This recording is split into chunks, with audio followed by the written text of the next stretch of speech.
Every product you see around you, from electronics to automobiles, has traveled in an ISO freight container. Global trade is not slowing down, it is expanding. Ports are expanding, logistics corridors are expanding, and the backbone of global trade is the ISO freight container. Now here's the opportunity. While global trade keeps growing, container manufacturing is still highly concentrated in a few countries. That means massive supply gaps, rising demand, and serious room for new players. If you're looking for a scalable, industrial, export-oriented business with multi-crore potential, this is it. Let's talk numbers. The global container manufacturing market is valued at over $10 to $12 billion annually, and it directly depends on global trade volumes. Global trade crossed $32 trillion in recent years and continues to grow at 3 to 5% annually. Containerized cargo accounts for nearly 60% of global seaborne trade.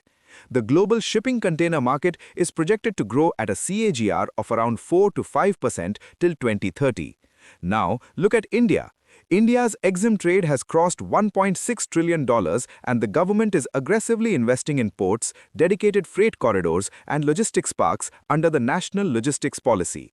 E-commerce growth and domestic containerization are further increasing demand. Another major factor, containers have a lifespan of 12 to 15 years. That creates recurring replacement demand globally. So you're not entering a trend-based industry. You're entering a backbone industry of global trade. Globally, container manufacturing has been dominated by Chinese companies like CIMC, Dongfang International Containers, CXIC Group.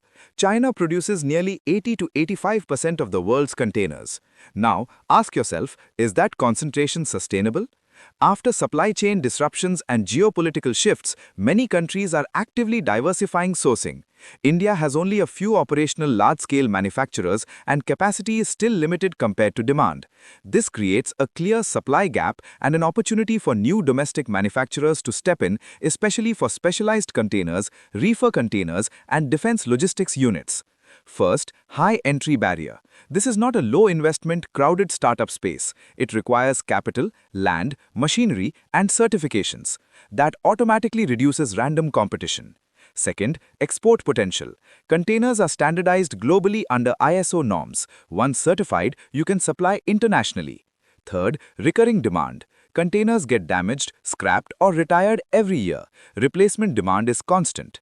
Fourth, infrastructure dependency. As long as global trade exists, containers will exist. This is not a seasonal or fashion-driven industry. Fifth, container leasing market. The global container leasing market is huge. Leasing companies continuously purchase new units to expand fleets. This is a B2B industrial business with predictable demand cycles. Timing matters. Government policies worldwide are pushing local manufacturing under the China Plus One strategy. India is focusing heavily on manufacturing growth under Make in India. Port modernization, freight corridors, multimodal logistics parks, all of this increases container demand. Steel production capacity in India is strong, which is a major raw material input. Banks and financial institutions are more comfortable funding asset-heavy industrial projects compared to speculative startups. And, most importantly, scalability. A container plant can scale production significantly once demand contracts are secured. This is not a small business. This is an industrial wealth-building opportunity.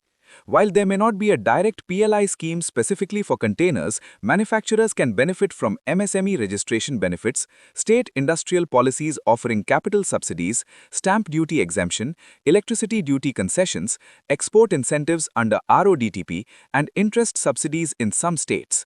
Additionally, manufacturing units in industrial zones or SEZs can get infrastructure advantages.